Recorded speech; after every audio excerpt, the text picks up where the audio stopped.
Hello, good evening students. Today in 10th class mathematics we are starting a new chapter, triangles. Triangles में कुछ basic concepts अभी हम पिछली classes में discuss कर चुके हैं पिछली क्लास में। आज अभी हम लोग उन कॉन्सेप्ट्स को रिवाइज करेंगे और साथ में प्रॉब्लम्स को करते चलेंगे, है ना।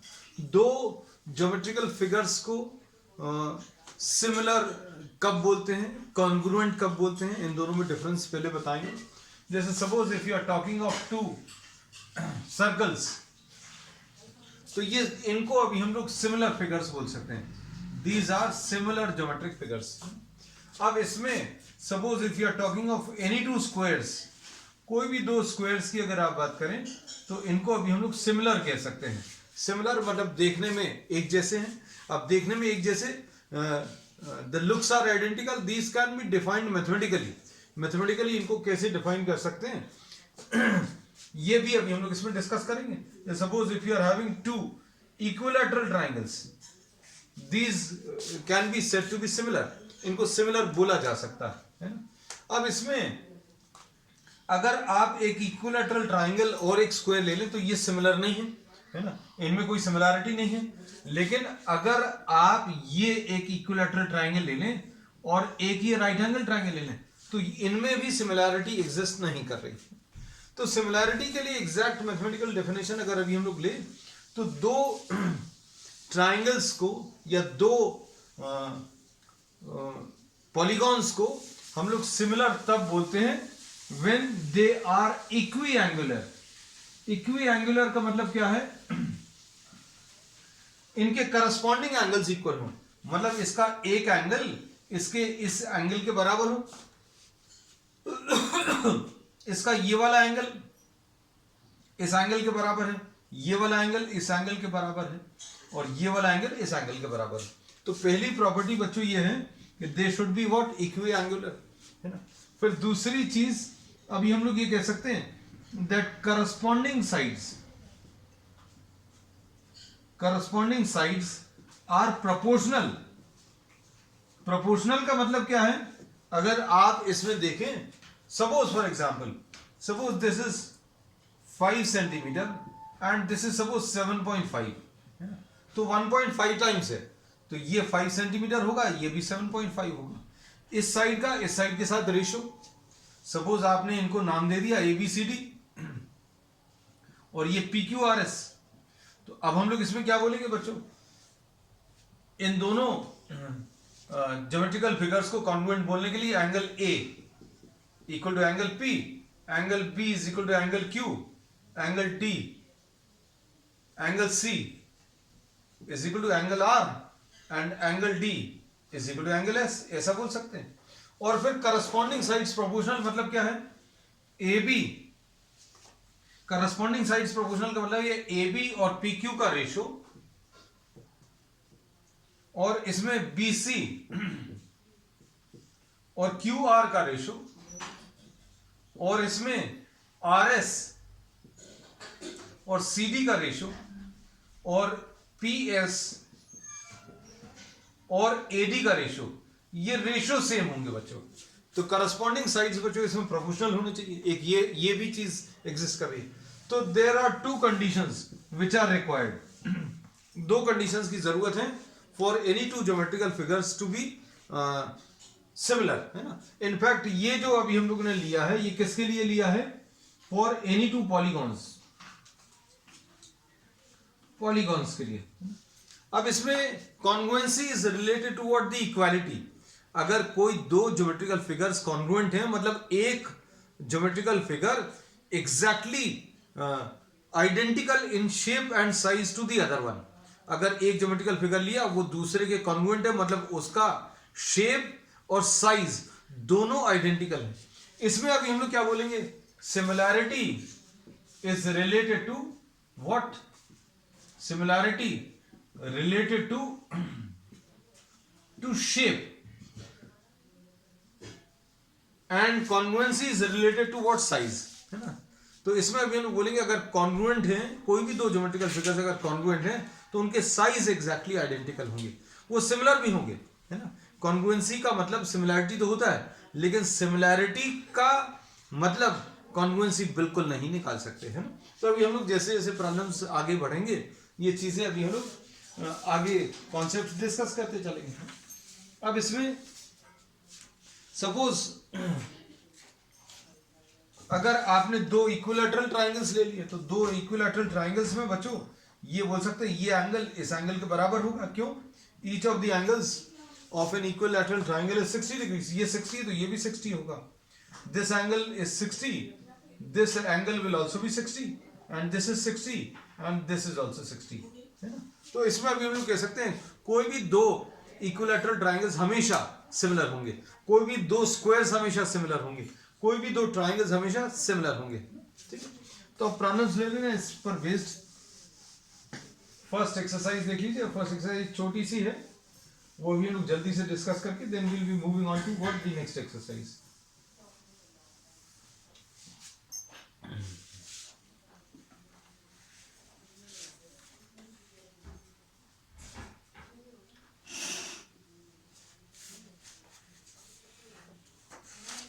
अब इसमें एक्सरसाइज 6.1 अगर आप देखें, एक्सरसाइज 6.1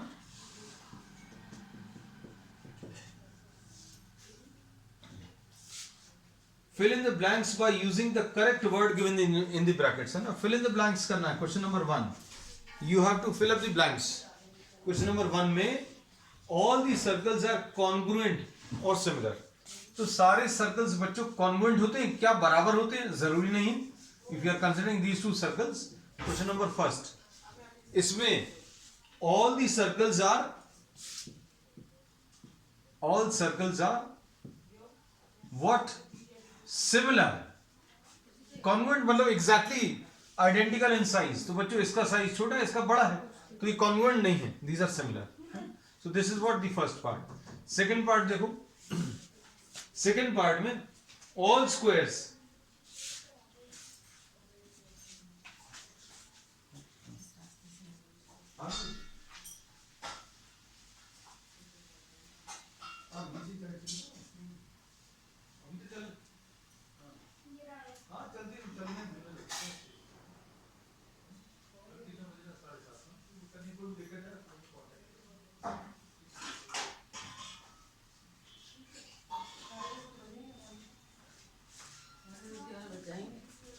अब इसमें सेकंड पार्ट में बच्चों देखो क्या दिया हुआ है,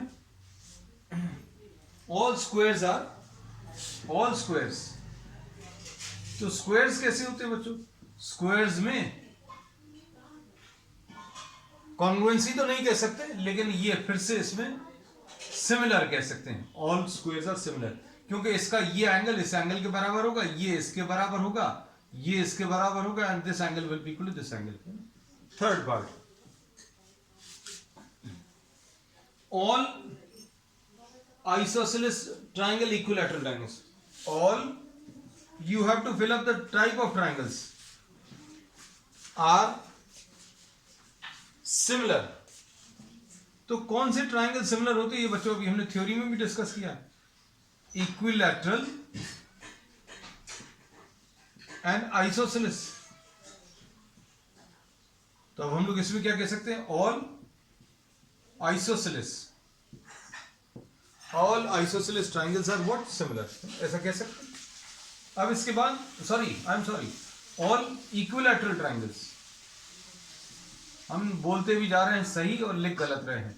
इक्विलैटरल ट्रायंगल्स आज अभी हम लोगों ने थ्योरी में भी डिस्कस किया। सारे इक्विलैटरल ट्रायंगल्स बच्चों कैसे होंगे? ये सिमिलर इन शेप होंगे। क्यों सिमिलर क्यों होंगे? क्योंकि इसके तीनों angles, each of the angle of an equilateral triangle is 60 degrees। each angle is 60, इसका भी और इस वाले का भी, दोनों ट्राइंगल्स का है ना। so these are similar। all equilateral triangles are similar। all squares in fact are also similar।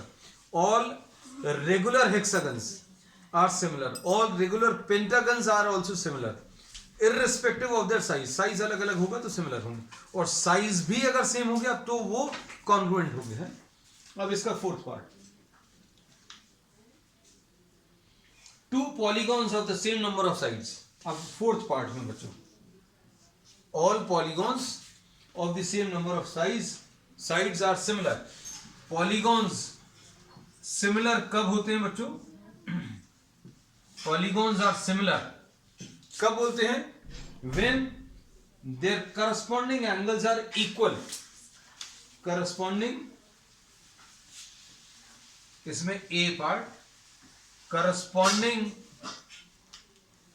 Angles are equal, and B corresponding sides क्या है? They should be proportional. तो इसमें अभी हम लोग क्या बोलेंगे? करस्पॉन्डिंग एंगल्स बच्चों कैसे रहने चाहिए? इक्वल रहने चाहिए। और करस्पॉन्डिंग साइड्स बच्चों कैसे रहने चाहिए? प्रोपोर्शनल। तो ये तो कंडीशन ही थी जो अभी हम लोगों ने डिस्कस की थी।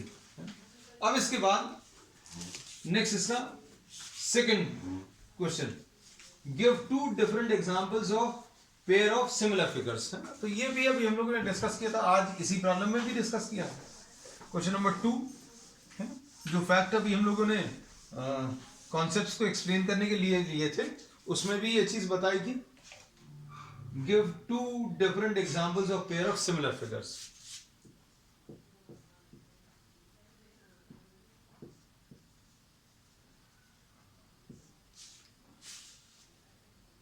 सिमिलर फिगर्स में स्क्वायर्स अभी हम लोग कह सकते हैं, इक्विलैटरल ट्राइंगल्स कह सकते हैं। Any two squares can be considered to be similar. Any two equilateral triangles can be considered to be similar. अब non-similar figures,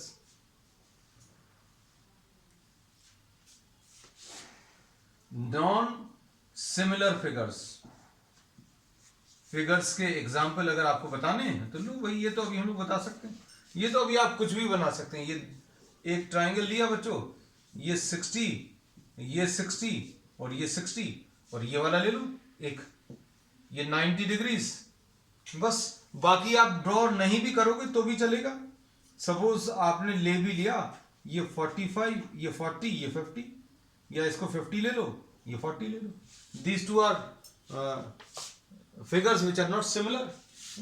फिर इन्होंने दो बोले हैं, दो बोले तो अभी आप एक क्वाड्रिलेटरल बना लो, या फिर अभी आप एक पैरेललोग्राम ले सकते हो, और एक पैरेललोग्राम ले लीजिए,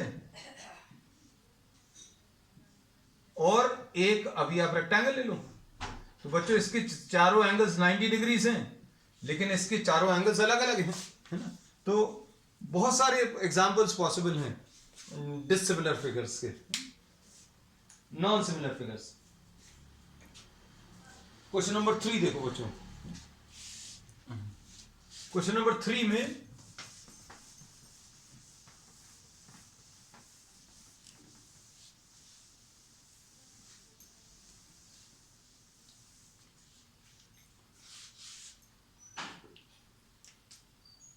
state whether the following quadrilaterals are similar or not. Question number 3.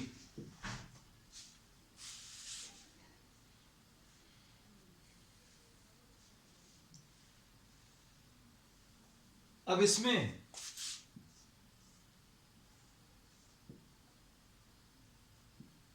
ये एक क्वाड्रिलेटरल दिया है 1.5 सेंटीमीटर, 1.5 cm, ये 1.5 cm और ये 1.5 cm। फिर इसके बाद दूसरा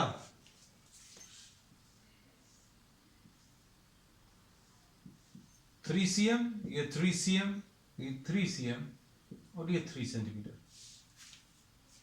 अब हम लोग इसमें क्या कह सकते हैं?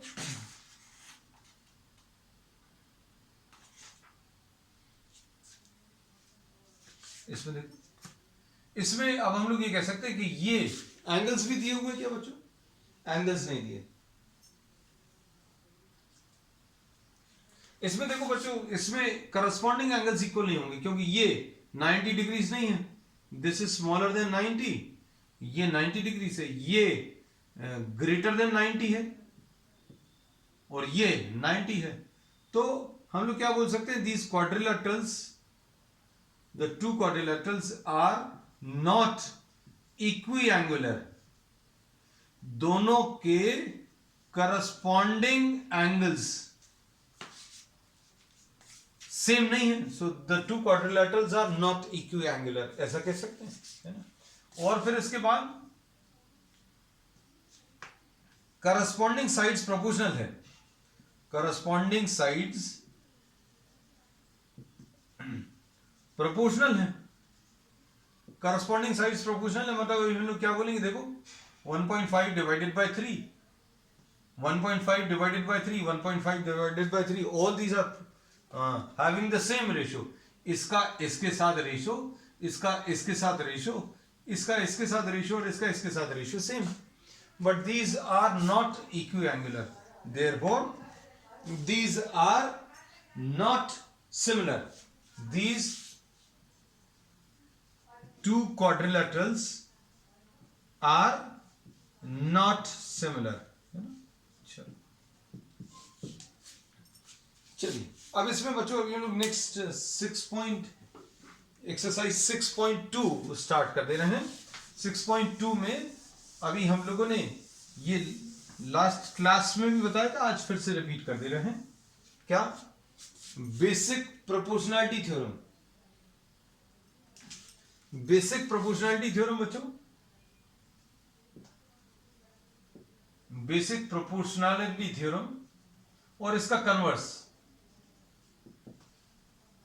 ये दोनों पर ही बेस्ड आपको प्रॉब्लम्स मिलेंगी। बेसिक प्रोपोर्शनैलिटी थ्योरम क्या है, that if you are having a triangle, अगर आपको कोई एक ट्रायंगल दिया हुआ है और इसमें किसी एक साइड के पैरेलल, किसी एक साइड के पैरेलल अगर आपने एक लाइन ड्रॉ करी, इसमें सपोज इसको अभी हम लोगों ने नाम दे दिया डी और E, suppose you are naming this as D and E, now we are saying that D E parallel to B C cuts the other two sides at D and E, है ना। तो AD और dB का जो ratio है बच्चों, ये DE line जो है बीसी के पैरेलल है, डीई बीसी के पैरेलल है, तो ये इसको किस रेशियो में डिवाइड कर रही है, एडी और डीबी, एडी अपॉन डीबी, ये ई पॉइंट इसको किस रेशियो में डिवाइड कर रहा है, एई अपॉन ईसी, तो ये रेशियो सेम होता है, ठीक है। तो अगर ये इसके पैरेलल है तो एडी और डीबी का रेशियो और एई और ईसी का रेशियो सेम होगा, या फिर ऐसा भी बोल सकते हैं, इसको कैसा बोल सकते हैं बच्चों, एडी अपॉन ये पूरा एडी अपॉन एबी, ऐसा भी बोल सकते हैं, AD upon AB will be equal to AE upon AC, ऐसा भी बोल सकते हैं। This is one method of saying the basic proportionality theorem. दूसरा ये है, तीसरा ऐसा भी बोल सकते हैं, पूरा अपॉन नीचे वाला A B upon DB, A B upon DB is equal to AC upon EC, ऐसा कुछ कह सकते हैं, है ना। तो अब हम लोगों को ये पता चल गया ये बेसिक प्रोपोर्शनैलिटी थ्योरम है ना। अगर ये साइड इस साइड के पैरेलल है, हाँ हम बता दे रहे हैं, इसमें अभी हमने ये बोला है, अच्छा सुनना, अगर कोई साइड किसी एक साइड के पैरेलल है, अगर आपने DE parallel to BC draw किया, तो डीई जो है बीसी के पैरेलल है, तो बीसी को तो कट नहीं करेगा, किसको कट करेगा, एबी और एसी को कट करेगा। कहां पर कट कर रहा है, ये डी पर कट कर रहा है। ये किस रेशियो में डिवाइड हो रहा है, ये दो पार्ट्स में डिवाइड हो रहा है, ये डी पॉइंट ए बी को दो पार्ट्स में डिवाइड कर रहा है। दो पार्ट्स कौन से, एडी और डीबी, और इसके दो पार्ट्स कौन से होगा, एई और ईसी। तो एडी और डीबी का रेशियो, एडी और डीबी मतलब इसके दोनों पार्ट्स का रेशियो, इसके दोनों पार्ट्स के रेशियो के बराबर है, एई और ईसी। एडी ये एक पार्ट अपॉन दूसरा पार्ट, एई एक पार्ट और दूसरा पार्ट ईसी, तो AD upon DB will be equal to AE upon EC, ये बोला। फिर इसके बाद इसको लिखने का एक तरीका और है, अभी हमने बोला ये अभी हम प्रॉब्लम्स में जहां जहां पर यूज होगा वहां पर भी आपको बता देंगे कि आप इसमें दोनों तरफ वन ऐड कर दो। देखना अच्छे से क्या कर रहे हैं अभी आप, एडी अपॉन डीबी अगर ये AE अपॉन EC के बराबर है तो दोनों तरफ 1 ऐड करने पर कोई दिक्कत तो नहीं होगी, इक्वालिटी फिर भी अभी भी बनी रहेगी। तो क्या आ जाएगा देखो, AD plus DB, AD plus DB upon DB, AD plus DB upon DB is equal to AE plus EC, AE plus EC upon EC। तो AD प्लस DB क्या हो गया, AD प्लस DB, ये AB आ गया। तो ये अभी हमने बच्चों डायरेक्टली लिख दिया था,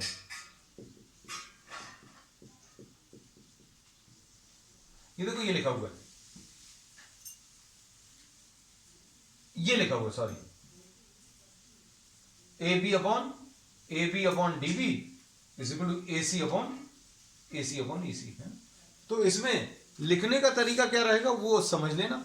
लिखने का तरीका ये रहेगा बच्चों, क्या ऊपर वाला पार्ट अपॉन नीचे वाला पार्ट, इधर भी ऊपर वाला पार्ट अपॉन नीचे वाला part, AB upon DB is equal to AE upon EC, या फिर आप ऊपर का एक पार्ट अपॉन पूरा, AD ऊपर वाला पार्ट अपॉन पूरा, ऊपर वाला पार्ट AE अपॉन यहां का पूरा, तो AD upon AB will be equal to AE upon AC, ये भी लिखा हुआ है।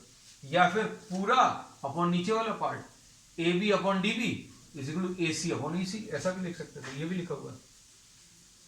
AD अच्छा AB upon DB is equal to, ठीक है बिल्कुल परफेक्टली होगा। अब इस पर बेस बच्चों अभी अब ये तो बेसिक प्रोपोर्शनलिटी थ्योरम है, इसका कन्वर्स क्या है कि भैया अगर ये दिया हुआ है किसी प्रॉब्लम में, अगर इसका रेशो अगर इक्वल है तो ये DE पैरेलल टू BC होगा, ये इसका कन्वर्स है। बेसिक प्रोपोर्शनलिटी थ्योरम में ये लाइन इसके पैरेलल दी हुई थी, ये लाइन इसके पैरेलल दी हुई थी, तो इसका रेशो इक्वल आता है ऐसा बताते हैं। अगर ये दोनों रेशो इक्वल दिए हैं तो क्या कह सकते हैं कि DE पैरेलल टू BC होगा, ये इसका कन्वर्स है ना। तो अगर ये दिए हुए हैं तो DE will be parallel to BC, this will be converse of basic proportionality theorem, है ना। इसको शॉर्ट में अभी हम लोग BPT भी लिखते हैं, बेसिक प्रोपोर्शनलिटी थ्योरम को, है ना। तो इस पर बेस्ड अभी हम लोग कुछ प्रॉब्लम्स डिस्कस कर ले रहे हैं, है ना? देख लेना।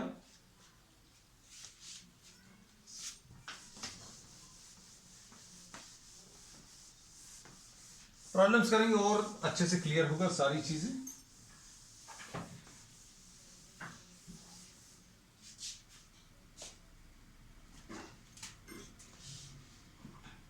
एक्सरसाइज 6.2 बच्चों देखना,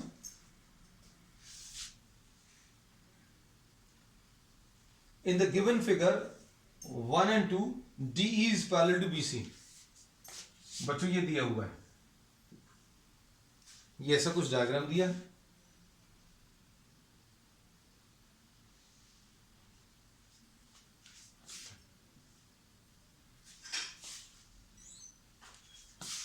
A D E और B और C,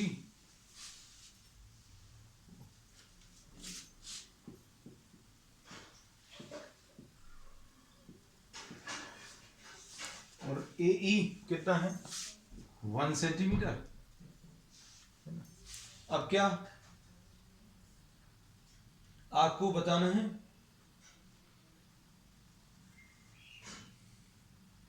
फाइंड EC बताना है। DE is parallel to BC, ये दिया है बच्चों, DE is parallel to BC, this is given, DE is parallel to BC। तो क्या लिख सकते हैं बच्चों, AD upon DB will be equal to AE upon EC लिख सकते हैं। अब इसका मतलब क्या है, AD 1.5 upon 3 will be equal to 1 divided by EC। तो EC आपको बताना है, कैलकुलेशंस में EC बताना था।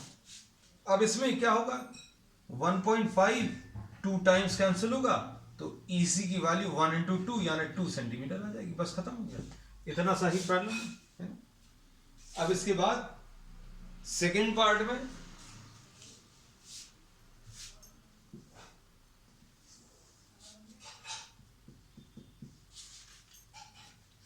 सेकेंड पार्ट में क्या दिया है,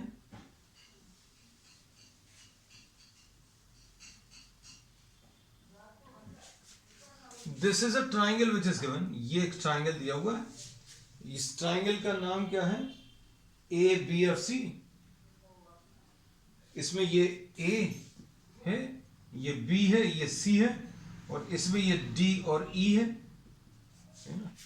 अब इसमें क्या दिया है आगे,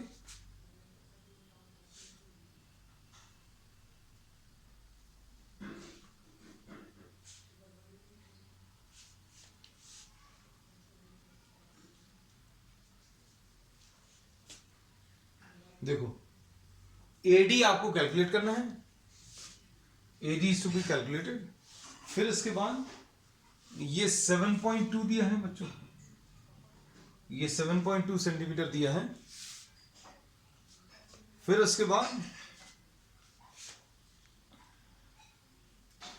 ई की वैल्यू 1.8 है, 1.8 सेंटीमीटर, और ये 5.4 सेंटीमीटर। अब इसमें देखना क्या क्या दिया है, क्या पूछा है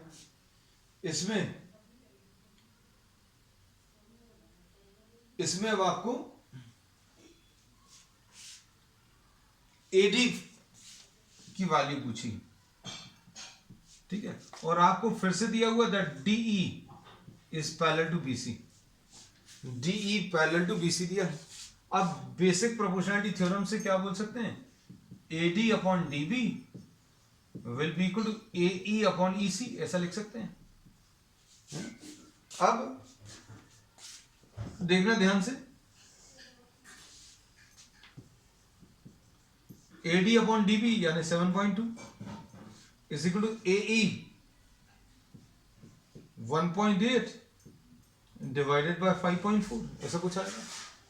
अब 18 3 जा 54, तो एडी की वैल्यू बच्चों इसमें कितनी आ जाएगी, 7.2 डिवाइडेड बाय 3, यानी ये कितना आ जाएगा 2.4 सेंटीमीटर, ऐसा कुछ नहीं। अब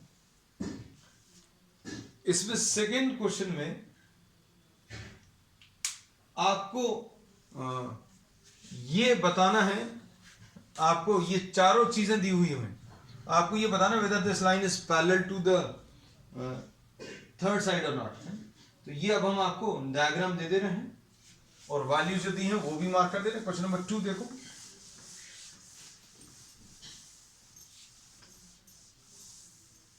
अब इसमें कुछ कैलकुलेट नहीं करना, पैरेलल है कि नहीं ये शो करना पूछा हुआ है। अब इसमें क्वेश्चन नंबर 2 में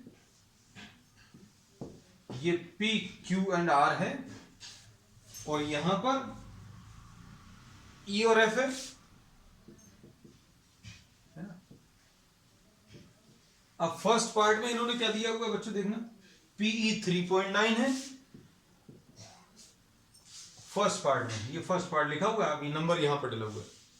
फिर EQ 3 सेंटीमीटर है, 3 सेंटीमीटर है। फिर उसके बाद PF 3.6 है और ये 2.4 है ना। अब आपको ये बताना है PE अपॉन EQ, देखना अच्छे से, PE अपॉन EQ कितना आ जाएगा, 3.9 डिवाइडेड बाय 3 यानी 1.3 आएगा PE अपॉन EQ। अब PF अपॉन FR क्या आ जाएगा, PF अपॉन FR, ये अभी हमने ज्वाइन नहीं किया, ये कितना आ जाएगा 3.6 डिवाइडेड बाय 2.4 यानी ये कितना आ जाएगा 12 2 जा 12 3 जा, तो ये 1.5।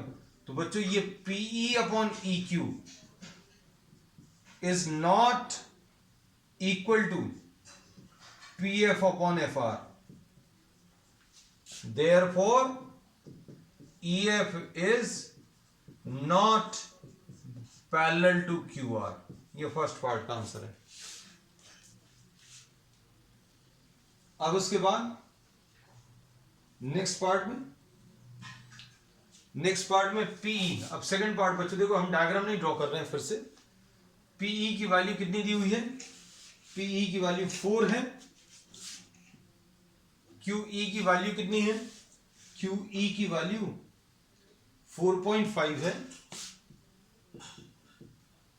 और पी एफ की वैल्यू 8 है, 8 सेंटीमीटर है और ये 9 है। तो लो बच्चों, अब ये कैलकुलेशंस कर सकते हैं। पीई अपॉन ई क्यू कितना आ जाएगा? 4/4.5, जिसको भी आप क्या लिख सकते हो? 40/45, यानी 8/9। और P F upon F R ये कितना है? ये भी 8/9 है ना। Therefore PE upon E Q, PE upon E Q is equal to PF upon FR. Therefore, EF is parallel to QR. Converse of BPT, इसमें लिखना पड़ेगा converse of basic proportionality theorem. ये सेकेंड पार्ट। अब third part, PQ पूरा दिया हुआ है,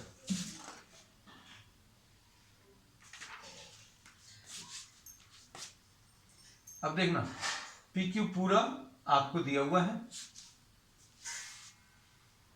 PQ 1.28 centimetre है, 1.28 सेंटीमीटर, ठीक। और PR 2.56, PR ये 2.56 है, ठीक। उसके बाद PE 0.18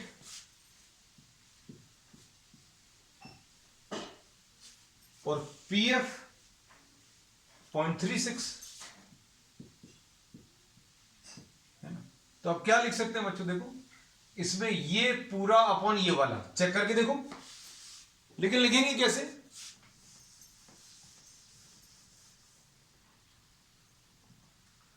PQ upon PE 1.28 divided by 0.18, ये 128 अपॉन 18 ऐसा कुछ आएगा।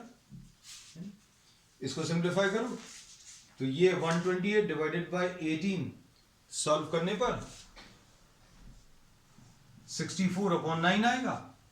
अब PR ये पूरा अपॉन PE ऊपर वाला, ये पूरा PR अपॉन ऊपर वाला PF, ये कितना आ जाएगा? 256/36, 2.56/0.36 है, यानी 256/36। इसको भी सॉल्व करोगे, 4 से कैंसिल होगा, 64, तो ये 64/9 आ जाएगा। Therefore PQ upon PE is equal to PR upon PF. Therefore, EF is parallel to QR. तो बच्चों आज के लिए इतना ही। We will continue with the remaining problems on the next one. That's all for today.